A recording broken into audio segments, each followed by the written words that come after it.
welcome back to the class, everyone.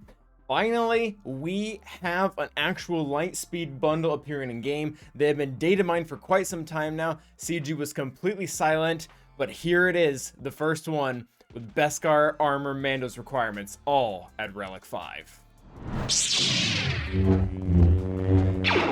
So other than kind of celebrate and look at this, I do really want to take an in-depth look at how much this is worth. Is this as good as the previous packs that we got for Rey as well as Supreme Leader Kylo Ren?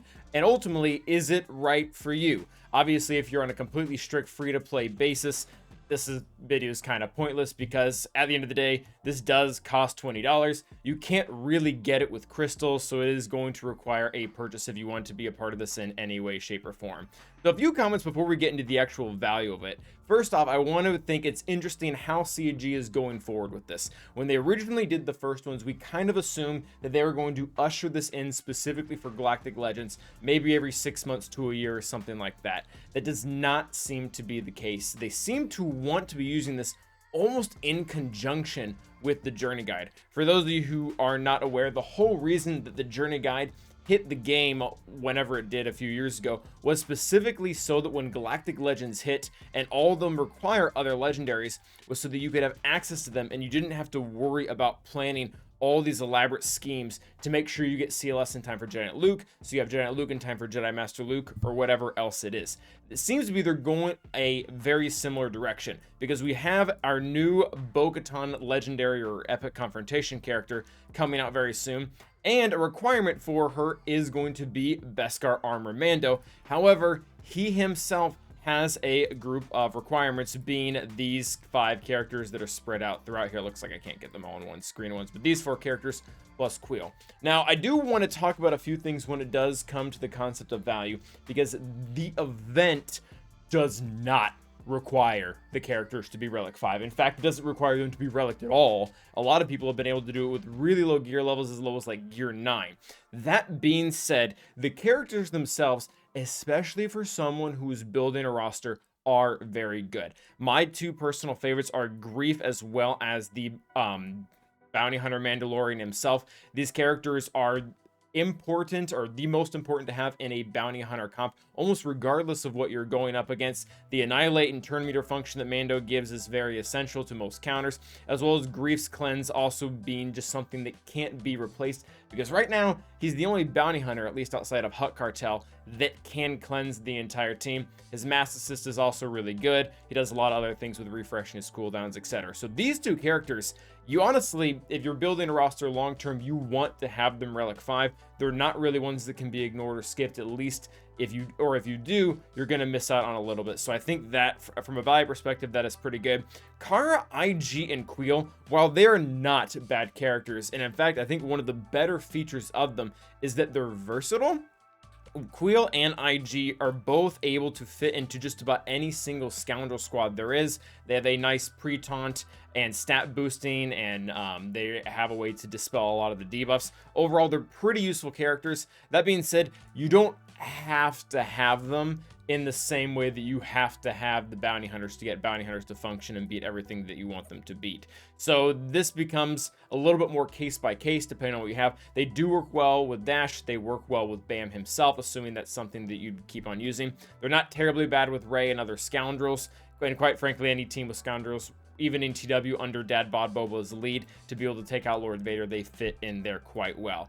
Kara herself is kind of in a similar position where you don't really need to have her, but she is a great addition to both the Mon Mothma, the Saw, as well as the Sana team, being a rebel fighter and having the capability to be put into all those teams. I guess she's also not bad in a scoundrel team overall, because she does different things depending on whether she's with a rebel or a scoundrel team. So overall, the value here is a little bit mixed. I don't think this is necessarily as good as the Rey and Kylo requirements, because you legitimately needed every single one of them at relics. Granted, not the exact relic levels you got them at, but you needed to have them somewhere. So even if you hate Resistance Pilot and you're like, Resistance Pilot is garbage, I will never use them, you kind of had to have them at relics to begin with. And being able to get that pack for $20 and just completely Xing it off was really nice. This is a little bit different. We're going a little bit farther. Now, before anyone's like, Calvin, you're crazy for saying the pack isn't super good for $20, You are correct. The pack is absolutely amazing for $20. And we talked about looking at what actual value means in comparison to doing this through another means.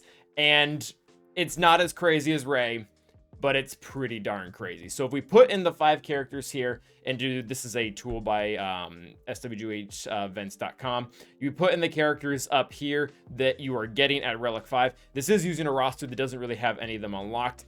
And you just start to see the amount of value that comes in. Oh, actually, you can't see because the screen is not allowing you to. So let's adjust that. We'll say that was for surprise. You see all of these numbers over here in crystals, adding up to about 20,000 crystals. Actually, I guess we can, let's adjust this a little bit. That way it's a little clearer. In just signal data, you are getting about 13,000 crystals. And when we go down to the bottom, I realize there's a lot of other things around here. Man, I really should have adjusted this before we started filming, but this is kind of where we're at right now. When we look on the left side here for Chirotech, we have both the computers and the Chirotech sticks adding up to about a total of 20,000 crystals, which obviously there's other things in here you might need, like Carbontes, or even some of this relic salvage up top could be worth something to you. But those are the 2 bottlenecks that most people typically have.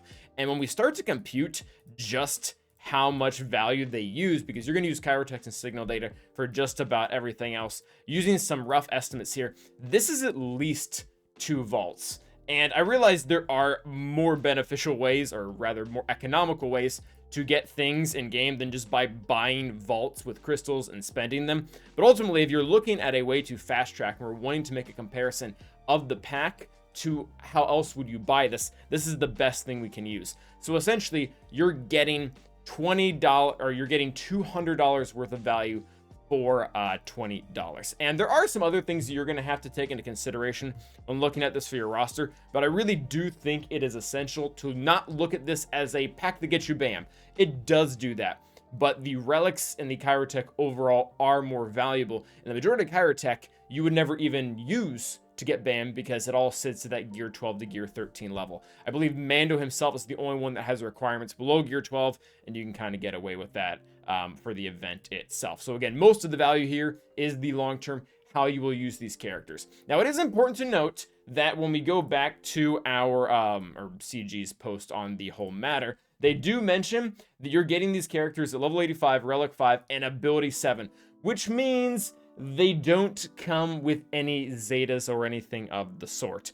So if you were already one of the people who benefited greatly from Ray or SLKR or whoever it is, and you're just completely out of Zetas, this might be a little bit challenging for you. Again, the pack is essentially worth it from a comparative value, but you could be encountering some new issues. The Mandalorian and Grief both have at least 1 Zeta each that for them to function, they really do want to have.